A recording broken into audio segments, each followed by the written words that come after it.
रायजो राजाखौ सरकारा मानो सिखार खालामबाय थायो आं बेखौसो बुंनो लुबैयो जोंखौ मानो सिखार खालामो राजा लामायाव जोंखौ लानानै ट्रेन लामा राजा लामायाव जोंखौ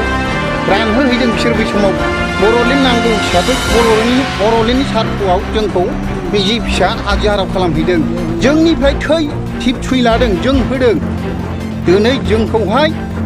बर'लेण्डआव जों नांगौ होननानै होसोर गायनायखौ जोंनि बेसेनखौ जोंखौ दोनाखै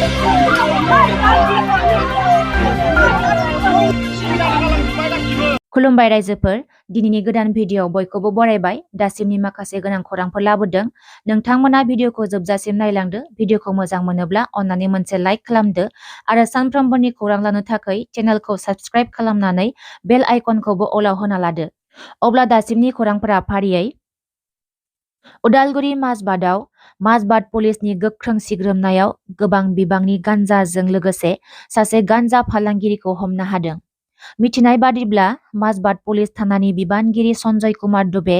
आरो लालपानी पुलिस थानानि आईसी चित्रनेल दास आरो एसआई जुबिन काटारजों लोगोसे पुलिसनि मोनसे हानजाया स्रोद सल'नि गेजेरजों आसाम अरुणाचल सिमनानि बस्क'बारिनि खाथियाव मोनसे हाग्रा ओनसोलाव गोख्रों सिग्रोमनायनि गेजेरजों 153 केजि गान्जाखौ हमनो हादों आरो सासे फालांगिरिखौ हमनो हादों हमजानाय फालांगिरिया माजबाद पुलिस थानानि सिङाव थानाय बैथालि गामिनि जगेन सरगियारि होनना सिनायथिनाय जादों BTRआव फिन एबेक्सन खालामनो नटिस हरदों BTRआव चिरां जिल्ला सान्तिपुर आउटपस्टनि सिङाव थानाय कालबारि गामिजों लोगोसे माखासे ओनसोलफोर जायफोरा फरेस्ट रिजार्भ हाग्रा ओनसोलाव रायजो जानानै दं बिथांमोननिसिम एबेक्सन खालामनायनि नटिस हरनायखौ नुनो मोन्दों मैयानि समाव कालबारियाव दुंहाव थासारि सोमजिनायखौ नुनो मोन्दों मोनथिनाय बादिब्ला कालबारिजों लोगोसे माखासे ओनसोलफोरखौ एबेक्सन खालामनो 7 दिनसो आगोलाव नटिसखौ हरदों मैयानि समाव BTRनि हाग्रा बिफाननि बिबानगिरिफोरा कालबारि गामियाव थांनानै दुंहाव थासारि खालामहैनायनि अजद होनायखौ नुनो मोन्दों मिथिनाय बादिब्ला बुरै आइजोनि सायावबो आखाइ दैखांदों होनना मोनथिनो मोन्दों मख'नो गोनांदि बे कालबारि गामिजों लोगोसे माखासे गामिफोरखौ BTR सरकारनि समावनो आगोलाव एबेक्सन खालामखांबाय जेराव खृष्टानफोरनि खुलुमग्रा न' एबा गिर्जा न'खौबो एबेक्सन खालामनाय जादोंमोन फिन आरोबाव बे जायगाखौ एबेक्सन खालामनायनि नटिस हरनायखौ नुनो मोन्दों गमामायैनो मैयानि समाव एबेक्सनखौ खालामजेननायनि महरखौ नुनो मोन्दों जेराव बुरि आइजोनि सायाव लावथि सिबनाय आरो मबाइलबो बुख्रुबना गालांदों होनना रायजो राजाया भिडिअ बुंनायखौ नुनो मोन्दों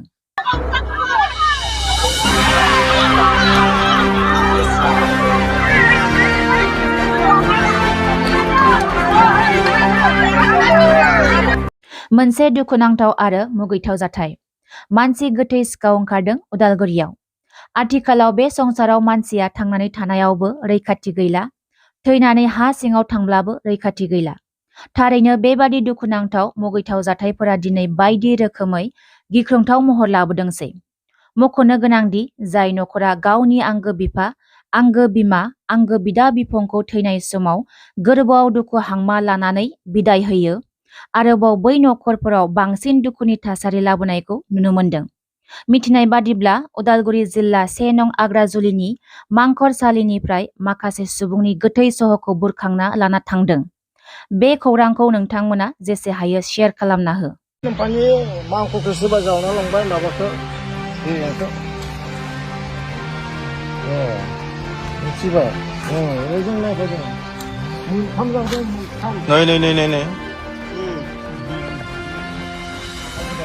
उदालगुरि माजबादआव एबेक्सन खालामनायनि नटिसखौ लानानै आदिबासि फरायसा आफादा गोख्रोङै सोमावसारदों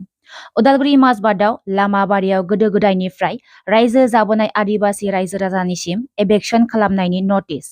BTR सरकार फैयैनि सिगां UPPL आरो BJP सरकारा खोथा होदोंमोन गोहोआव सरकाराव फैब्लानो 15 दिननि गेजेरावनो हानि मोनथाय होनो गोनांमोन नाथाय दिनै एबेक्सन खालामनायनि नटिस UPPL सरकारा गोहो मोननायनि उनाव पाट्टा होनायनि सोलाय होखारनायनिसो प्लान खालामबाय होनना गोख्रोङै सोमावसारनायखौ नुनो मोन्दों BTCनि बारग' लेङाइ बुंथिगिरि नेरसोन बर'नि खौरांगिरि मेल BTCनि बारग' चिफ हाग्रामा महिलारिखौ EM राकेश ब्रह्मआ बेदर गेसाव जाग्रा होनना बुंनायनि सायाव गोख्रों फिनजाथाय होदों BTCनि बारग' लेङाइ बुंथिगिरि नेर्सोन बर'आ। बिथाङा बुंदों EM राकेश ब्रह्मआ हाग्रामाखौ बेदर गेसाव जाग्रा बुंनाय माने राकेश ब्रह्मनि गोसोआ गेसाव। राकेश ब्रह्मआ BPFआव थानानैसो बेसेबां लेभेलाव मोनहैदों। हाग्रामा महिलारिनि अननायावसो थिकादार जाबोदों। BPFनिफ्राय गोबां थाखा फैसा मोननानैसो इलेक्सन गेलेनो हानाय थासारि फैदों। आरो दिनै EM जादों अब्ला राकेश ब्रह्मआ हाग्रामा महिलारिखौ बेबादि बुंनो मोन्थायानो गैया होनना बुंदों BTCनि बारग' लेङाइ बुंथिगिरि नेर्सोन बर'आ। BPFनि कम्पानि PKBनि सायाव UPPLआ गिनाय दं, जेराव बिथांमोननि सायाव सिगि सग' खालामनानै बिथांमोननि खुगाखौ बन्द' खालामना दोननो नागिरदों। PKBआ बिथांमोना BPF दोलोजों खामानि मावनो थाखाय बिबान होजानाय BPF दोलोनि गोख्रों मावथिफोर।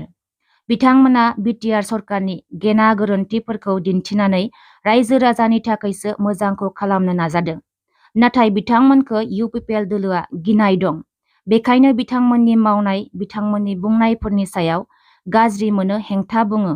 जाय खामानिया मोजां बेखौ मोजां बुंदों, जाय खामानिया मोजां नङा आरो जाय खामानिया BTR एकर्डनि उनाव मावफुंजानो नांगौमोन नाथाय मावफुंजायाखैसै।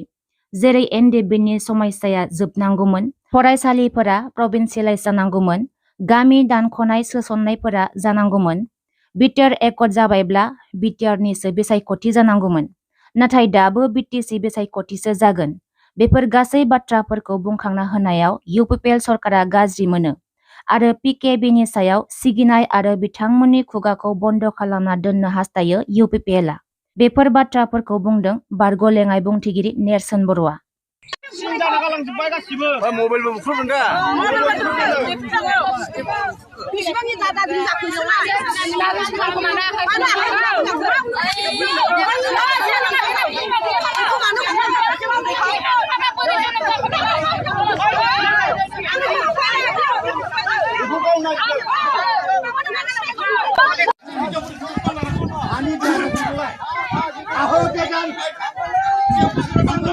थांगोन गान थांजोबगोन।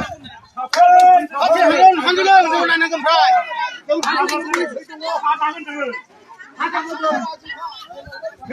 जों नायनांगोन